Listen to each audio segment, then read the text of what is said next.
Hello friends, welcome to my channel Suresh detail talks. ఈరోజు నేను మీకు రీసెంట్‌గా జరిగిన 1 వీక్ బ్యాక్ జరిగిన గ్యాంగ్ రేప్ గురించి మీకు తెలియజేస్తాను. అసలు ఒక అమ్మాయిని 7 మంది రేప్ చేశారు. అసలు ఎందుకు చేశారనేది మీకు ఈ వీడియోలో తెలియజేస్తాను. అసలు వాళ్ళు ఇప్పుడు ఎక్కడ ఉన్నారో, వాళ్ళని పోలీసులు అరెస్ట్ చేశారా లేదనేది మీకు ఈ వీడియోలో పూర్తిగా తెలియజేస్తాను. మీరు ఈ వీడియోని తప్పకుండా ఎండ్ వరకు చూడండి. గ్యాంగ్ రేప్ ఇన్సిడెంట్ ఎక్కడ జరిగింది? ఈ ఇన్సిడెంట్ అయితే మార్చి 29న జరిగింది. అంటే ఒక వారం కిందటే జరిగింది. ఈ gang rape Telangana state Nagar Kurnool district ఒక ఊర్లో జరిగింది. ఆ ఊరి పేరు ఊరకంట విలేజ్. ఈ ఊర్లో ఆ ఇన్సిడెంట్ అనేది జరిగింది. ఈ ఇన్సిడెంట్ అనేది రిలేటివ్స్‌తో కలిసి వచ్చిన ఒక అమ్మాయిని గ్యాంగ్ రేప్ చేశారు. ఈ అమ్మాయి తన రిలేటివ్ కలిసి ఇద్దరు పూజ కార్యక్రమాలు అన్నీ అయిపోయిన తర్వాత ఇద్దరు కలిసి బయటికి వెళ్లారు. అప్పుడు రాత్రి 11 అయింది. ఆ టైంలో ఇద్దరు కలిసి బయటికి వెళ్లారు. ఆ టైంలో వీళ్ళిద్దరిని గమనించిన ఒక నలుగురు వ్యక్తులు వాళ్ళ ఫ్రెండ్స్‌కి ఫోన్ చేశారు. అప్పుడు 7 మంది కలిసి ఆ అమ్మాయిని, అతని ఫ్రెండ్‌ని బెదిరించారు. కానీ అతన్ని కొట్టారు కూడా. కానీ అతను వాళ్ళతో ఏ ఆర్గ్యుమెంట్ చేయలేదు. ఎందుకంటే అతను ఒక్కడే ఉన్నాడు. వాళ్ళు మాత్రం 7 మంది ఉన్నారు. అందుకే అతను వాళ్ళతో ఏ ఆర్గ్యుమెంట్ చేయలేదు. ఆర్గ్యుమెంట్ చేసినా అతన్ని కొడతారు కాబట్టి.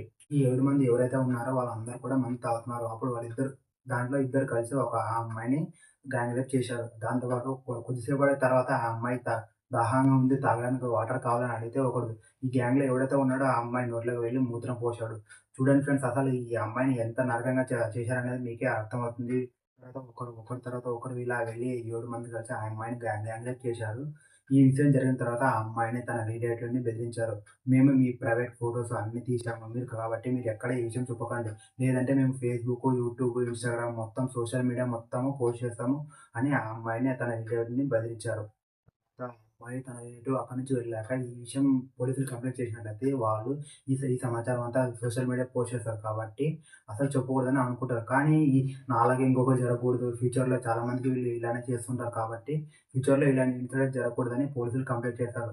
పోలీసులు కంప్లెయింట్ చేసిన తర్వాత పోలీసులు ఆ ఏడుగురిని అరెస్ట్ చేశారు. ఇప్పుడు కూడా వాళ్ళు అరెస్ట్ జైల్లోనే ఉన్నారు.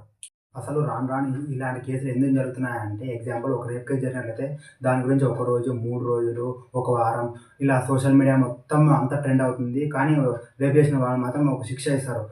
ఇలా ఇస్తే అసలు నెలకొకటి, 2 నెలలకొకటి ఇలా జరుగుతూనే ఉంటాయి. ఇలా జరగకూడదంటే రేప్ చేసిన వాళ్ళకి తగిన శిక్ష ఇవ్వాలి. అప్పుడైతేనే ఇలాంటివి ఆగుతాయి.